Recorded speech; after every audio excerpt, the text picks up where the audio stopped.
When we think of spirits from Mexico, we think of its universal spirit, the one that almost all of us have tried in one form or another, and it's called Mezcal. I found out way too late in life that there was so much about Mezcal that I didn't know. Right now, we're gonna make it a little easier to understand. We're gonna make a Mezcal margarita. What is Mezcal? Mezcal is a ubiquitous term used in Mexico for spirits made from the agave plant. Mezcal is not a kind of tequila. It is much more than a smoky tequila. Tequila is more like a smooth mezcal. So let's start there. We got to name and claim mezcal as the root that bears forth all the other fruits. You think of mezcal, there's one place that you always want to remember: Oaxaca. And the first thing you want to do is learn how to spell Oaxaca, because it may not be how you think. Oaxaca is where 80% of all mezcal is produced. So why is tequila a type of mezcal and not the other way around? Mezcal has existed and been made since probably before the Spanish were in Mexico, at least the 1600s. The industry really got developed in the 1800s, and mezcal from tequila just kind of took on the name tequila. But again, mezcal is the root of the fruit. The thing that really gives mezcal its character is the way that the agave is prepared. The roasting and the cooking of the agave has a huge effect on the final product you're going to get, as well as the variety of agave. If you want to get into mezcal and get some of the more artisanal products, try to avoid mezcals that are made within a diffuser. So after an agave reaches maturity, the leaves are removed from the piña. The person who does it is called a jimador. The sharp tool that's used to do this thing will cut your soul in half. The most common way to roast agave, I'm looking at my notes here, is in an earthen pit oven. These pits are usually lined with rock and then fired by wood and more rocks, which enable a really slow roast. The piñas are then piled into the oven and covered with leaves, dirt, and cloth to seal in the heat. Sometimes the piñas are cooked above ground in brick ovens, heated by wood, gas, or steam. In industrial distilleries, the agaves may be steamed in stainless steel ovens called autoclaves. Autoclaves are a little more associated with tequila and a little less with the kind of agrarian production of mezcal. When the agave is roasted, it is then ready to be crushed in 3 ways. It can be crushed using a mallet called a canoa. There's a tahona, which is a stone wheel pulled by a horse, a donkey, or a trailer, or by a mechanical shredder. And the cool thing is, different regions have different thoughts about this process.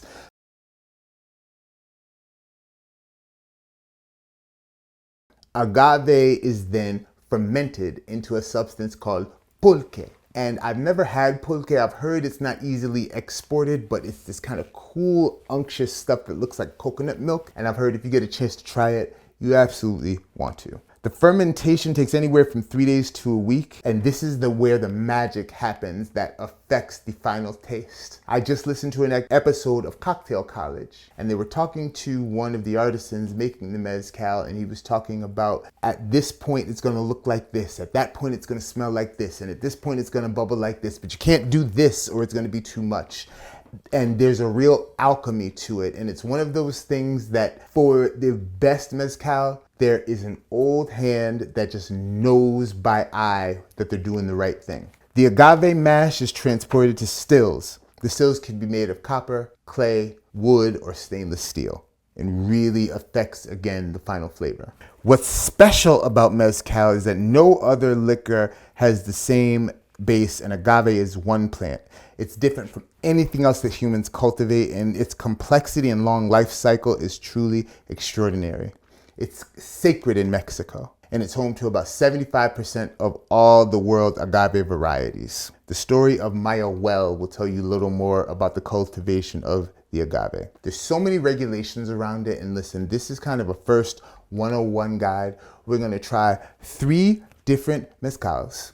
Rita. We've got Piedre Almas, Madre Mezcal, one of my new favorites, and then Zicaru.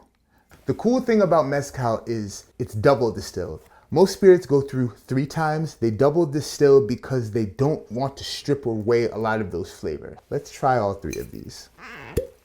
and we'll see what we like best. Today we're gonna go off the pleasure principle. The history and all the technical information is dope. Flavor is very important. So right now, we're gonna see how these make us feel. All of these are considered artisanal. All of these were made with much care. Let's start with the Piedre Almas. So much fruit on the nose. I mean, like pineapple, passion fruit, apple, pear,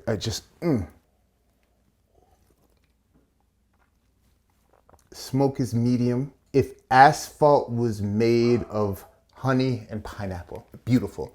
Nice length, not palate coating. This one's light, bouncy, beautiful. Another espadín. Woo! Now, dude, this nose a little more lively, and I almost get like a melon. More earth going on as well. Whew. The Zikaru, more like a kind of sherry, like woody, more oxidized. Now let's test the smoke on both.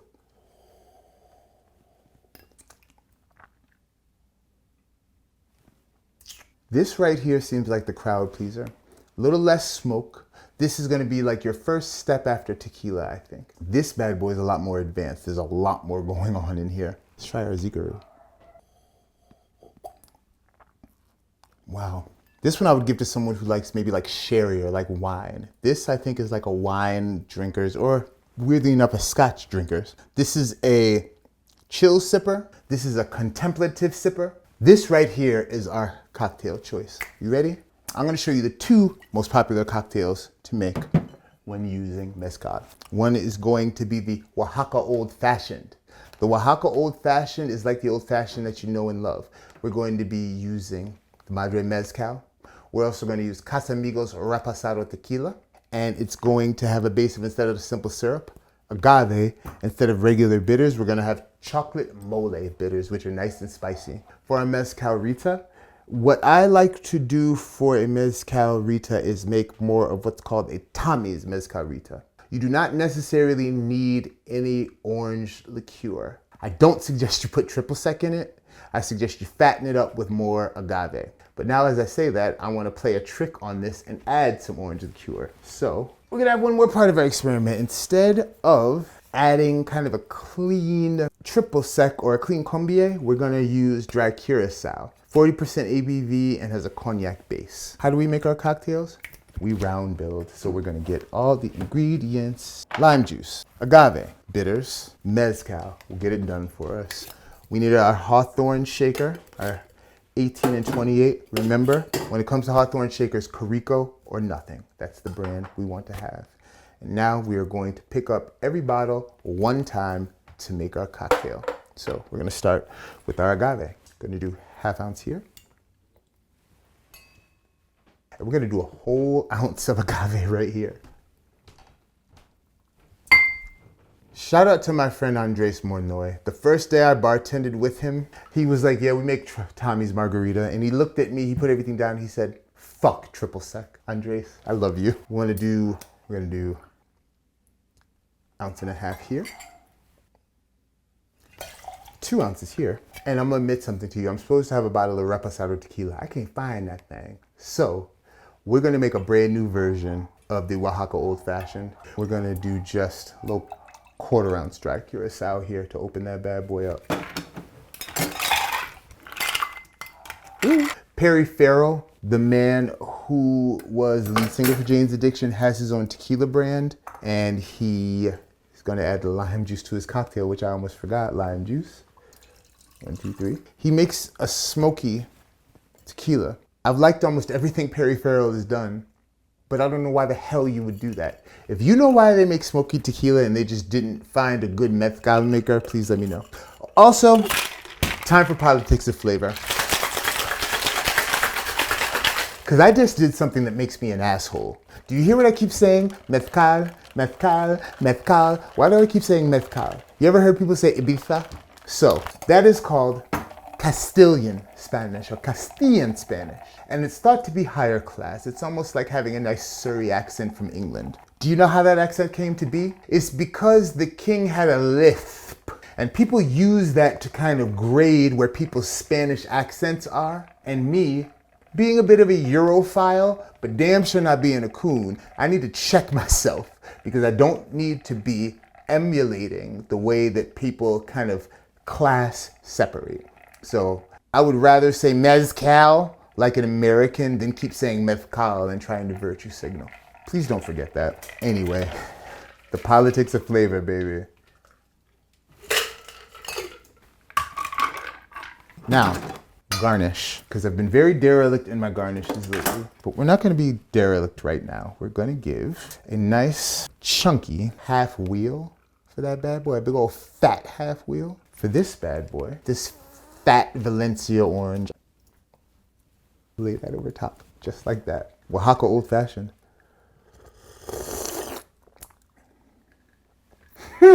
That dry curacao just did something. Yeah, we bing, bing, bing, bing, bing. We're on to something here. I should have had my reposado tequila, and I'm missing that just a bit, but that dry curacao action did some things here. Let's come over here. Stop playing games. Again, this is beautiful because it is a bridge. You take somebody who's never heard of mezcal, who thinks of it as having worms in the bottle or scorpions in the bottle, or thinks of it as being just something that they're not ready for. You put this in front of them and then they get ready. And now their world is open to something brand new. I could open a bar with 75 bottles of mezcal and they all would be different. Each one of them would come from a place that thinks theirs is the best. And that is awesome because they put their hearts and their souls into it. Mezcal production is a multi-generational pursuit. I tell you, pay attention to mezcal and buy some. Make sure the mezcal you buy pays the people who actually farm the land. Mexicans need to be getting the most money for mezcal, straight up and down. And you know what? When we try to go there to drink some, maybe they don't want to let us in. How about that? But anyway, I have a new app on my phone. It's called Ice Watch. And if there's any ice sightings, because you know, ice cubes, they sometimes run around the streets and stuff. And if you see any ice cubes running around the streets, you let everybody know so they don't get messed with by the stupid ice cubes. But anyway, we've got two beautiful cocktails here with beautiful Providence. And the reason for these is not just to make something yummy. It's to make a bridge to a new product, to a new flavor, to a new experience, and always to connect different kinds of people. I want you to drink a mezcalrita and I want you to put some pineapple in it. I want you to eat some authentic food from Mexico and learn about the regions that it comes from. I want you to listen to some traditional Latin music or take rock advice. Your Mexican rock, they got America wiped down. And I want you to think about how we move through the world. And I want you to think about something. Mexico, it's in North America, okay? Just keep that in mind. As always, drinks that matter, people who care. I'm the Barrel Age. Cheers. There's two ways that they're able to produce the flavor. And there's something called a diffuser. And a diffuser is a modernized technique that produces usually smoother tequilas, but is also used in mezcal. Just know one thing. For the most part, diffuser mezcal is looked down upon. If you want to get into mezcal and get some of the more artisanal products, try to avoid mezcals that are made within a diffuser.